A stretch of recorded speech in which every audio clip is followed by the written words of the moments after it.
Hello and welcome back to Bayside Stories. Today's story is a recommendation from the very first comment that we got on this channel. I will put it on screen now, so thank you to Purple Mist. I appreciate your suggestion a lot, and it was a good read. It's nice having a book that goes over the lore of previous events, as well as showing people who Talos really was and what he was. As most people that only played Skyrim don't really have the knowledge that experienced players have that went through all the other games as well. Even though the world is a little, well, let's say, a cluster, it still has very well-written stories, very well-developed stories, things like that really flush out the world as more than just a game. And when you read books and see them through the eyes of NPCs, it's still a beautiful world. Anyway, let's get to the point where I tell you where to find the books. When in Whiterun, you can find them in Farengar's library, as well as the Jarl's quarters, House Clan of Battleborn, and the House Greymane. A few other places it can be found are the Bard's College in Solitude, the Frozen Hearth in Winterhold, and of course you can always buy it in the Arcanium. I know I made this intro drag on, but here's your story. The Arcturian Heresy by the Underking, Izmir Kingmaker. With his god destroyed, Wolfhearth finds it hard to keep his form. He staggers out of Red Mountain to the battlefield beyond. The world has shaken, and all of Morrowind is made of fire. A strong gale picks up and blows his ashes back to Skyrim. Wolfhearth adopts and is adopted by the Nords then. Izmir the Grey Wind, Storm of Kine. But through Lorkhan he lost his national identity. All he wants the Nords for is to kill the Tribunal. He raises a storm, sends in his people, and is driven back by the Tribunal forces. The Dunmer are too strong now. Wolfhearth goes underground to wait and strengthen and reform his body anew. Oddly enough, it is Almalexia who disturbs his rest, summoning the Underking to fight alongside the Tribunal against Adasum Dirkamal, the Akaviri demon. Wolfhearth disappears after Adasum is defeated, and does not return for 300 years. It is the rumbling of the Greybeards that wake him. Though the Empire has crumbled, there are rumors that a chosen one will come to restore it. The new Emperor will defeat the Elves and rule a united Tamriel. Naturally, Wolfhearth thinks he is the figure of prophecy. He goes directly to High Hrothgard to hear the Greybeards speak. When they do, Izmir is blasted to ashes again. He is not the chosen one.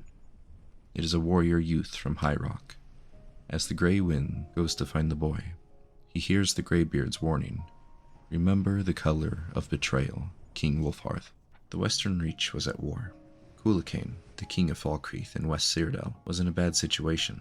To make any bid at unifying the Clovian estates, he needs to secure his northern borders, where the Nords and Reachmen had been fighting for centuries. He allies with Skyrim at the Battle of Old Ralden. Leading his forces was Hjalti Earlybeard. Hjalti was from an island kingdom of Alikir in High Rock, and would become Tibersetum, the first emperor of Tamriel.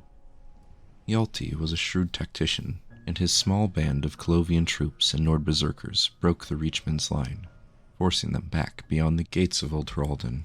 A siege seemed impossible, as Hjalti could expect no reinforcements from Falkreath.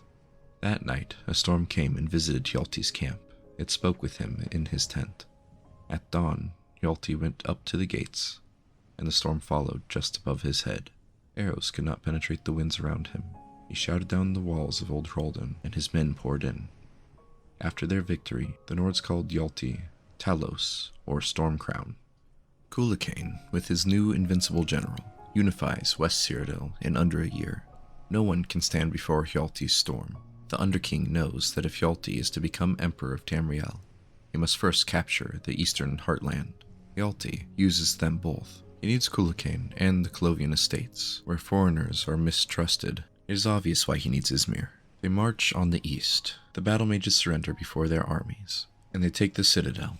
Before Cuchulainn can be crowned, Hjalti secretly murders him and his loyalist contingent. The assassinations are blamed on the enemies of Cuchulainn, which, for political reasons, are still the Western Reach. Zirin Arctus, the Grand Battle Mage, not the Underking, then crowns Hjalti as Tiberseptum, the new emperor of all Cyrodiil.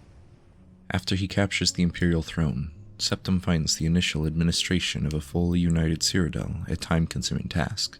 He sends the Underking to deal with the Imperial expansion into Skyrim and High Rock. Izmir, mindful that it might seem as Tiber Septim is in two places at once, works behind the scenes. This period of level-headed statesmanship and diplomacy, this sudden silence, heretofore unknown in the Roin tales of the Taliesin conquest, are explained away later. The assassination story is embroidered. Now it is popularly Talos' own throat that was cut. The human kingdoms are conquered, even Hammerfell, whose capture was figured to be an arduous task. The Underking wants a complete invasion, a chance to battle their foreign wind spirits himself, but Tiber Septim refutes him. He has already made a better plan, one that will seem to legitimize his rule. Cyrodiil supports the losing side of a civil war, and are invited in. Finally, the Empire can turn its eyes onto the elves. The Underking continued to press on Tiber Septim the need to conquer Morrowind. The Emperor is not sure that it is a wise idea. He has heard of the Tribunal's power. The Underking wants his vengeance, and reminds Tiber Septim that he is fated to conquer the elves, even the Tribunal. Arctis advises against the move, but Septim covets the ebony in Morrowind, as he sorely needs a source of capital to rebuild Cyrodiil after 400 years of war. The Underking tells him that with the Tribunal dead, Septim might steal the Tribunal's power and use it against the High Elves, certainly the oldest enemy of Lorkhan, predating even the Tribunal. Somerset Isle is the furthest thing from Tiber Septim's mind.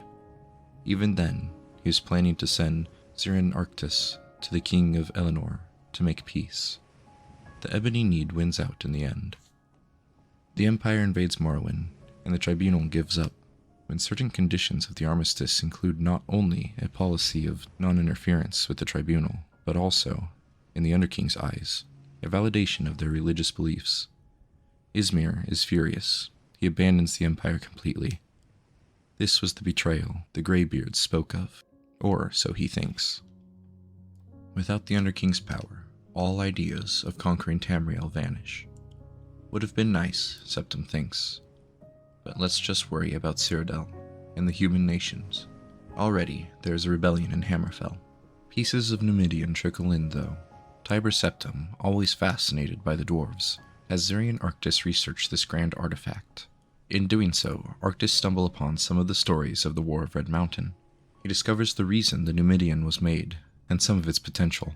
Most importantly, he learns the Underking's place in the war, but Zirin Arctis was working from incomplete plans.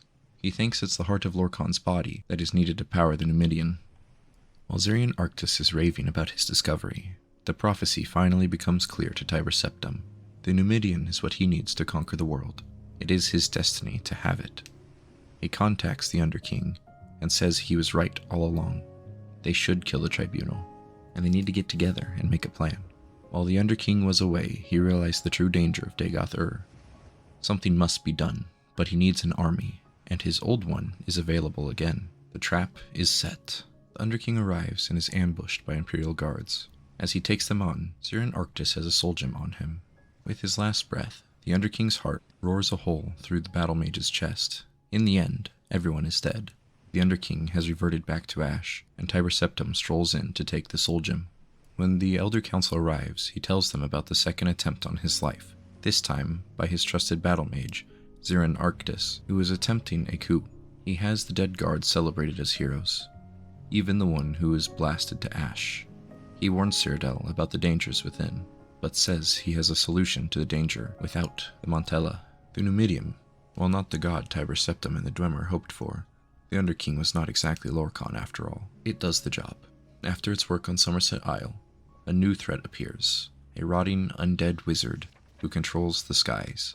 He blows the Numidian apart, but it pounds him into the ground with its last failing, leaving only a black splotch.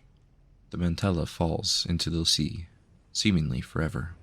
Meanwhile, Tiber Septim crowns himself the first emperor of Tamriel.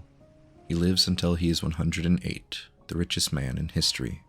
All aspects of his earlier reign are rewritten. Still, there are conflicting reports of what really happened, and this is why there is such confusion over such questions as, why does Ulcair claim to be the birthplace of Talos, while other sources claim he is from Altmora? Why does Tiber Septim seem to be a different person after his first roaring conquest? Why does Tiber Septim betray his battle mage? Is the Mantella the heart of the battle mage, or is it the heart of Tiber Septim? Tiber Septim is succeeded by his grandson, Pelagius I. Pelagius is just not the same caliber. In truth, he's a little nervous with all these providences. Then, an advisor shows up. I was friends with your grandfather, the Under King says. He sent me to help you run the Empire.